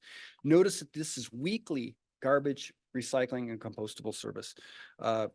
We can change those terms, but for a family of 2, you can kind of get by every other week with recycling. But if you got a fairly good sized family, there's no way. You got to do it every week, right? So we're thinking that, we'll likely stick with the same rough terms. And so apples to apples, our prices are going to go up, and that starts next year. So Was unincorporated King County, unincorporated. that was King something County? different, right? Yes, On so their that's where frequency or? okay. yes, and those are my rates. And what that is, that's weekly garbage. And 1 week it's recyclables and the other week it's compostables. There we go. Right, so it's every other week. That's what the EOW is, every other week, recycling and compostables. So, and that's something that we could consider, but I'm kind of thinking that probably wouldn't provide adequate service for a family of more than 4, right? So, Councilor Johnson? Just a quick thing. I'm trying to picture in my head. I teach physics. You think I know this. So the 32 gallons, maybe if it was in metric, I'd be able to visualize it better. Is that the big one or is that the smaller medium. bin? a 32-gallon garbage can is your standard garbage can, right? Right, so your regular garbage can. Yeah. There's the mini can, which is the 20-gallon one, right? And then the 32 gallons one is your standard garbage can. But there are different types of containers. They all come in different shapes now. The one that shows up on your front doorstep is changed because they have lids so they can grab them and dump them, so somebody doesn't actually have to handle the garbage can. So the 32-gallon container is the standard garbage container that they give you. It's your, from the waste hauler. Okay. 64 is your compostable and recyclable. Yeah, and there's the Got it. big, the 90 gallons are the big ones. Thank you. Okay, so let's talk about pros and cons for option 1. So typically, the RFP process will get you the most competitive rates. That's because there is time for more time in the process, which allows prospective bidders to kind of ramp up, right? Also, there is this industry review process where we basically solicit all of the various operators that are, or operators, I shouldn't say operators, I should say contractors, bidders, prospective bidders out there, to let them look at what terms we propose and let them comment on those terms. And then we kind of tweak and adjust terms so that we can, narrow in on something that we're happy with and maybe potentially reduce cost or improve service or make slight adjustments. Sometimes I will say that you get some good ideas that come out of that. A lot of times it's, they flood the zone with a lot of needless questions and they game each other and there's all kinds of, bidding stuff. So, there may be some useful things that come out of it, but in reality, our contract that we have now is in pretty good shape. It doesn't require a whole lot. I'm pretty confident with it. I think that when we talk about option 2, we'll talk why that matters. But in your typical RFP process, time for a full RFP process. There's the industry review period, which is maybe beneficial. Plenty of time for council to review and comment. You'll have a whole year to ponder the terms of a contract. RFP considers both rates and the hauler qualifications in the selection. And we know that there's going to be about a 52% or, around a 50% price increase. That's no matter who we get. The cons, again, it's a two-edged sword. 52% price increase. It's cost certainty. Unfortunately, it's certainly bad. Costs could rise by the end of the RFP process. So if we do this 1-year contract, by the end of this 1-year contract, at the end of that, it's a year later, the prices could go up. So there's a little bit of cost uncertainty for the future contract from 2026. And then there's the way the contract is structured. They have the contractors have the opportunity to raise prices every year. And it's based on, I think it's a price index. I think it's consumer price index that they use. And so every January, prices go up. So in this case, we would have a rate increase at 1/1/25. We'd have again 6/1/25 where it jumps to by 52%. And then 6 months later, there's another price increase from the CPI. 6 months later, we have the 7-year contract kicks in. So there's another price change. So what we're going to have is like 5 price changes within 2 years. Yes. Sir. Oh, yeah. So Vincent? are those years right? Are those the right years? That's Those are correct. Yes. those are the right years. Those are the correct years. Yes. Okay, all right. Because I thought we were looking at the 52% increase this year. Yeah, I'll go through it. So, so January 1st, 2025, there's going to be a price increase, CPI, right? Okay. Bam. And then 6 months later, the 1-year contract kicks in. Okay. Right. Right. So that's the 52% increase, or 52 over what we're paying now. So that's next year. That's not this year. That's right. That's Okay, correct. got it. That's right. Because the current contract that we're in continues all the way till Got it. June of 2025. Right. So what the thing is might be a little bit irritating to our residents to have their price just keep changing every 6 months for 2 years, where the option 2 would be a little bit different. So let's talk about option 2. And this is where this has a lot to do with what we are recommending here, because what we are seeing right now, which is maybe a little bit unusual, is that there is a lot of competition in the market. It's softened considerably in the last few months. Reason being is some of these bidders have lost contracts. So they actually have trucks and people, and they're hungry. So we know just from talking and canvassing the various bidders that are out there, there's really 4. There's 4 bidders in the area that are likely to bid on this contract. We're going to make the terms to exclude the mom and pops and, Joe's Trucking, with the 20-year-old trucks and all that. We don't want those guys. So we're really looking at 4. We've talked to all 4 of them. 3 of them are in. 3 of them say, yes, we'll bid. If you go to bid right now, right? We think that we will likely get very similar bids to what we would pay otherwise. We get it a year sooner. We get, it's a rate base. It's not a long negotiation, a drawn out process. You'd have a month. Yes, sir. Okay, well, Pro Tem Holloway. you almost got me in trouble. Oh. No, but we keep saying rate base, but the contract will have terms and conditions and service expectations Yes. that they're agreeing to if they were to bid and That's sign up correct. for this. Okay, so it's not strictly race-based. There is an expectation and a contractual expectation of a level of service. Like a normal contract, Yeah. right? They're bidding on a contract, right? So they are agreeing to the terms of the contract. And only thing we're looking at is, Ultimately, the rate, as long as they rate. can meet those terms. You bet, Right. but that'll exclude Joe's hauling, correct. those contract terms. Councilor Johnson. I think that you just covered my question, so we can move on. Okay, Councilor Benson. So that is there any further negotiation after that? Like once we have a low rate identified, can there be any further negotiation with that bidder that we're going with in adjusting the contract after that point, if there are some tweaks that we want to do in levels of service and that sort of thing to make, would that still be an option? Yes. So we put out our criteria for bid. And then once the bids are made, maybe along that process, we see opportunities for other savings that we can negotiate with whoever wins the bidding. Do you understand what I'm saying?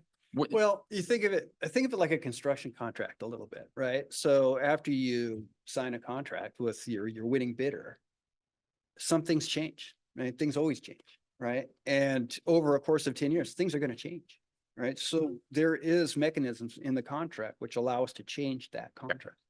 Right? Thank you. So we can adjust. If we want to remove some service, we want to add a service, we want to change some service that they're providing, we can do that. It comes with some corresponding price adjustment likely. But yeah, we do have that flexibility. Councillor Watton? Thank you. I'm kind of curious of some of the other jurisdictions around besides just, the immediate ones here.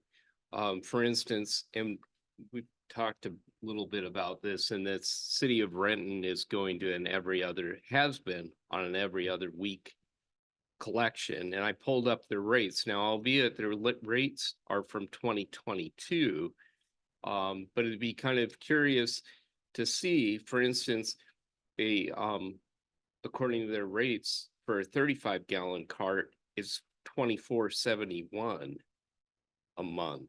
And that is a huge difference to the almost $51 a month. And I'd also like to see more of an emphasis on recycling and ways that we can optimize it. And the other idea is it kind of throws me when our service is picking up on a holiday, knowing the haulers are paying overtime, serious holiday overtime, how much of an impact it has on these rates, to see if we could negotiate something so that they don't pick up on holidays to help cut our costs. So I guess one is a greater emphasis on waste reduction through recycling, because there are other cities that are more robust than we are. Secondly is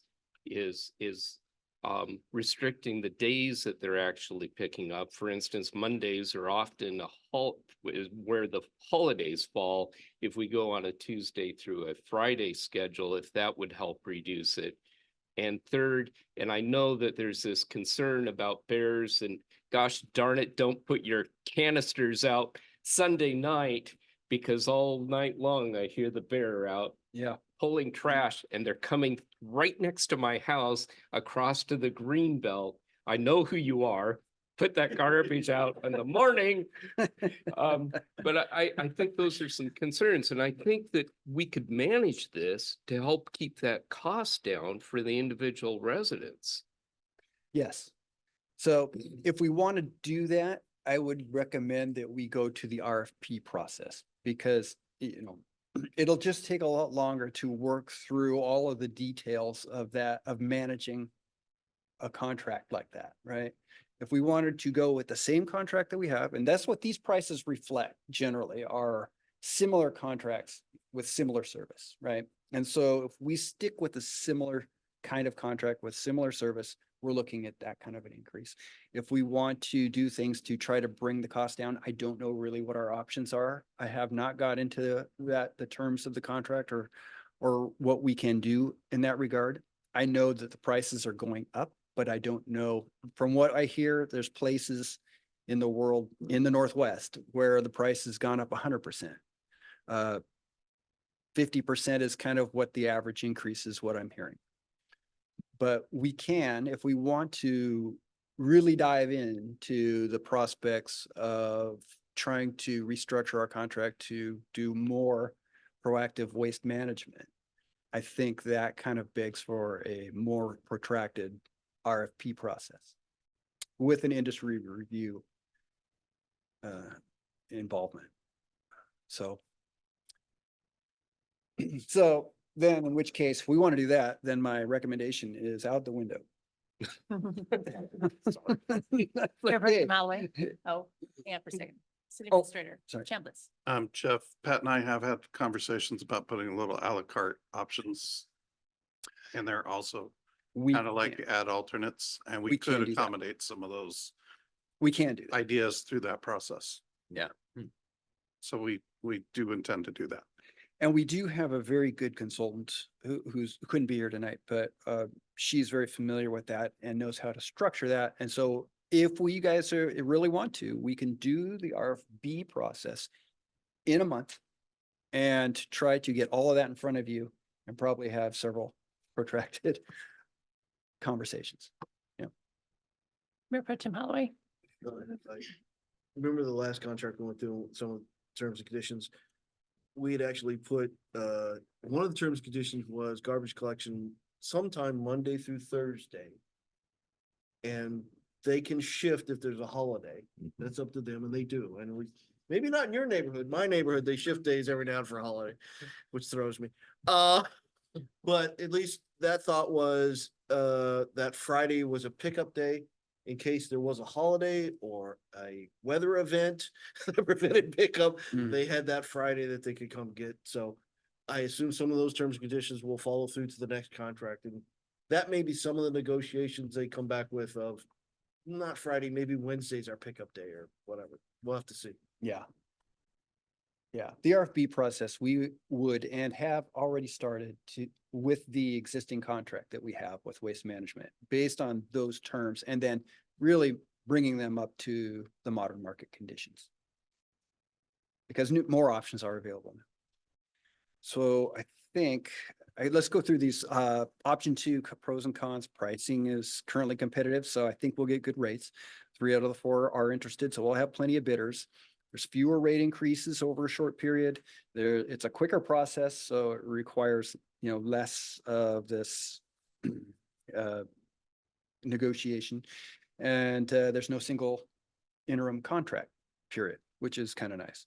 The cons, of course, is that the new hauler selected is based only on rates. At least one of the 4 haulers will not bid on it. There's no industry review period, which we just discussed, and you'll only have a month. A month seems like enough, but there's a lot of material to cover, so we would only have a month to go through those options. So this is it. It's kind of a decision. We have to make a decision, and we were recommending the option 2 because we thought that based on like for like, apples to apples, if we're going to try to go with the same type of contract, that the option 2 would likely get us as good a pricing as we're going to get from the full RFP process because there's sufficient bidders and the market is fairly soft right now. So we think that the waste haulers are hungry. So we think that we would get good pricing. If we want to delve into the, more consideration of more options and more, I guess, proactive waste management techniques, I would have to go back. I would like to go back and talk to our consultant and find out if we can actually, if she thinks that we can get through a process like that in a month, to see if we could do that. I don't know. That's something I'm not sure of. I know that there are a lot of different options for structuring waste hauling contracts. Councilor Johnson. Is there a significant difference in cost with having the bare animal resistant cans versus not? Since for those, someone still has to jump out of the truck and undo the lid, right? I believe that there's a new bear resistant can that's out there that is triggered by the grappling arm on the truck. Okay. So when it squeezes the can, it actually flips the lid open and, I was worried but about the labor cost of those. If I think that was those just too cans much are time. expensive, Okay. right? And so if we're gonna have them supply those expensive cans to every person, then it's gonna be reflected in the rate. Bear's gotta eat. Councilor Cotton. Well, certainly at the Parks and Public Works Committee, we did talk about the bonuses of option 2. And I certainly think for the service receivers here in Snoqualmie, that decreasing the number of rate increases, so it's only one instead of every 6 months over the next few years is definitely going to be a much better prospect. That's my 2 cents. I agree with you guys. Won't there be more than one though? There's still be more- January. Yeah, there's still the CPI and then there's the big contract. Yeah. Right. But not 6. Yeah, but but not 5 in 2 years. So it'll just be 2 in Right. 2 years. Councilor Vincent. I think the reason I like option 2 is because it entertains bids from 3 different companies. I think that this is going to be a kick in the teeth to everybody. This new contract, there's no getting around it. And I think that if folks have recognized that we put this out to several bidders, and we got the best possible price that we could from those several bidders. I think also the sense that Patrick gave us, and I think the sense that Mr. Hamlin's given us, is that we're kind of in a strike while the iron's hot situation right now, where we have bidders with available trucks and crew. And that's kind of like a unicorn moment that we can take advantage of here. And I think we should. I think also the sense is that if we just go along with what we've been going with, I think people see that as kind of a lazy option. And I don't think that's an entirely unfair perception for us to say, well, let's just stick with what we've been going with, because that is easier to just stick with our current hauler. But it seems to me like we're going to get a better deal if we put it out to bid. And I'm not particularly compelled by the incredible deal of a mere 52% increase in the interim. So I don't see the downside really to going with, except that we're going to have a very busy month of going through this. But that's why they passed the fat stacks of cash. Councilor Christensen. I'm in favor of going with option 2 as well, because they are hungry for business. 3 or 4 are interested in bidding, and we've actually taken the steps to reach out to them. That's respectful to me. In addition, I've had serious concerns about going forward with doing the extension with 50% price increase, having only spoken with one of the haulers. I also have concerns about being able to address qualifications, but it sounds like that can be done in the contract writing process. So I'd be comfortable going forward with option 2. And just to be clear, council is not handed, was it fat bags of cash at any point? Okay. Good comments, Councilor Christensen. Any other discussion or comments? It stacks. Stacks, not stacks either. Stacks. Okay. I think the motion on the table was for staff to pursue the request for bid for option for the June 1st, 2025 solid waste collection contract. So any other comments? Are you ready to vote? So we're voting for option 2. Right. All those in favor say aye. Aye. Aye. Any opposed, nay? Did everyone vote? Councilor White, did you vote? Not really. Automatic aye. Yeah, In our- abstaining is a vote for a yes. So is that right? In our rules. Oops. Stay. Beating the bear. It's unanimous. So it passes, and so we will go for option 2. Thank you. Okay, thank you. Anything else for finance administration? Next item is council retreat agenda discussion. Mayor Pro Tem Holloway, would you please? So at least Thoughts? in F&A, we had a discussion of potential structure and options for the council retreat. what we're thinking right now is we're gonna focus in on at least reviewing and any of the tweaks we need to do on our goals and objectives. We're kind of looking at probably a 1-day event. So look at your Saturdays and think what might be open.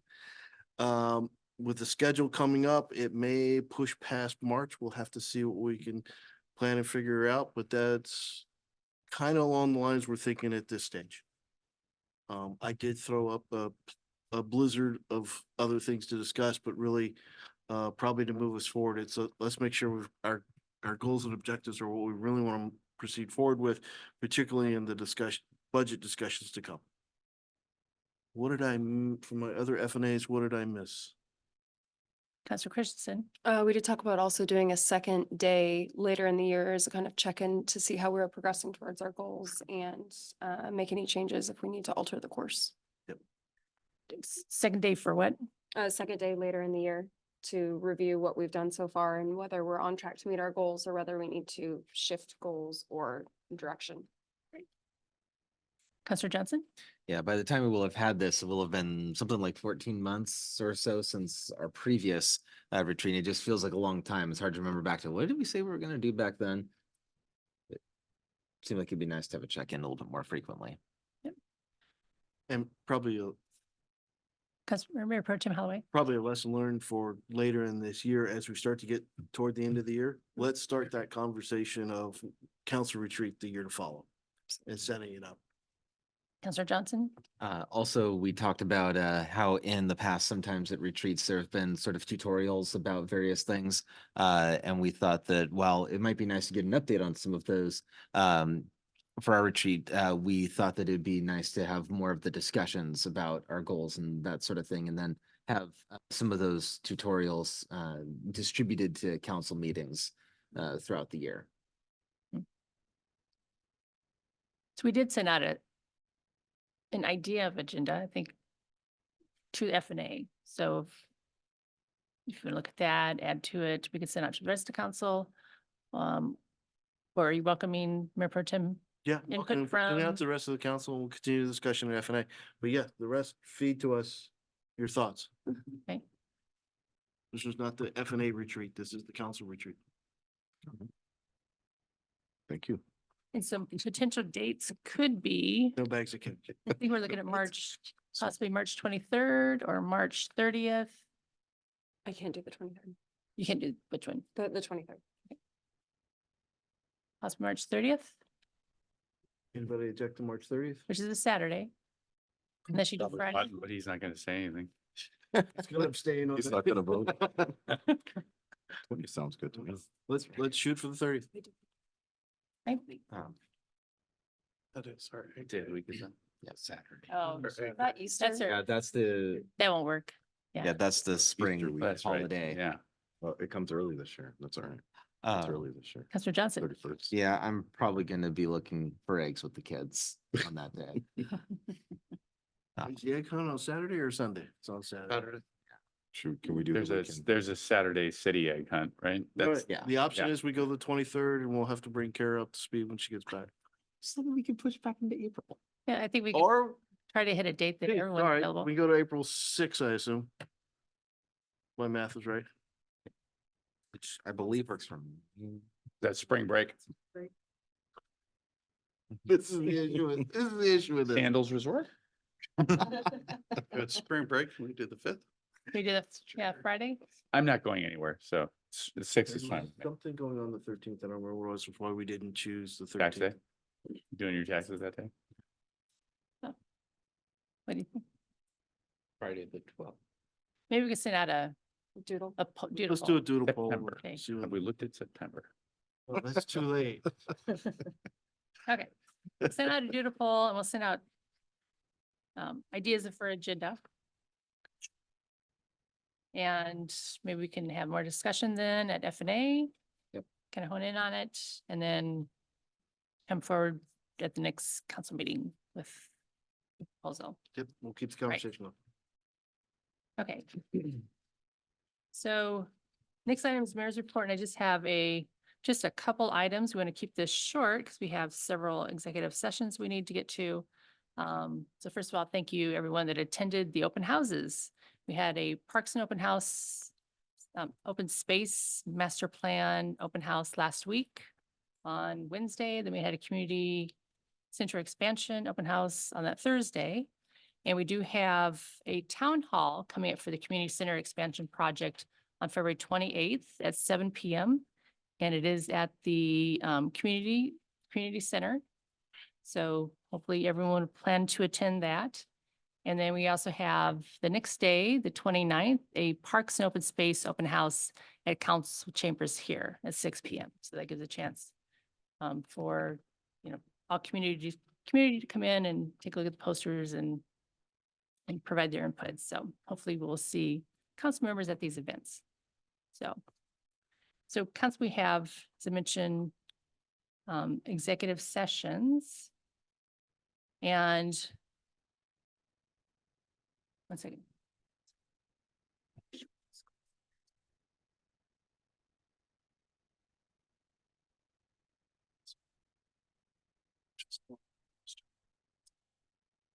Okay, so tonight we have a closed session pursuant to RCW 42.30.140.4B for the planning for adoption of a strategy or position to be taken during the course of any collective bargaining proceedings or reviewing the proposals made in the negotiations or proceeding.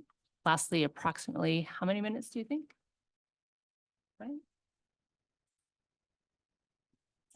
Probably 30 minutes.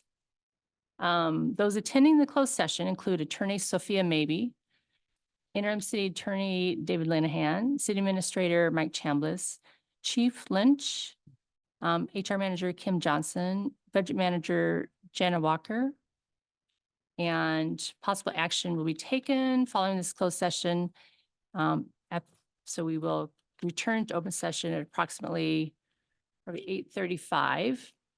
And I think we would, because the number of people in the chambers, we would go upstairs for this one, then we would come back. Open up our regular meeting. If there's any motions at that point, we will do motions, and then we will actually go back into executive session. At that point, we'll stay in the council chambers for that one. So right now we will head upstairs and we'll come back at approximately 8:35. All right, it is now 9:17 and we're returning from closed session. Council, is there a motion?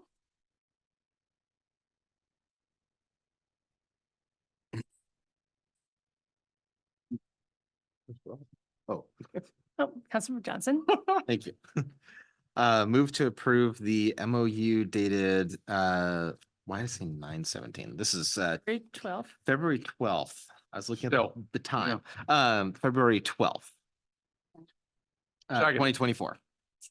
Moved by Councilor Johnson, second by Councilor Vincent to approve the MOU dated today's date, February 12th, 2024. Councilor, is there any discussion?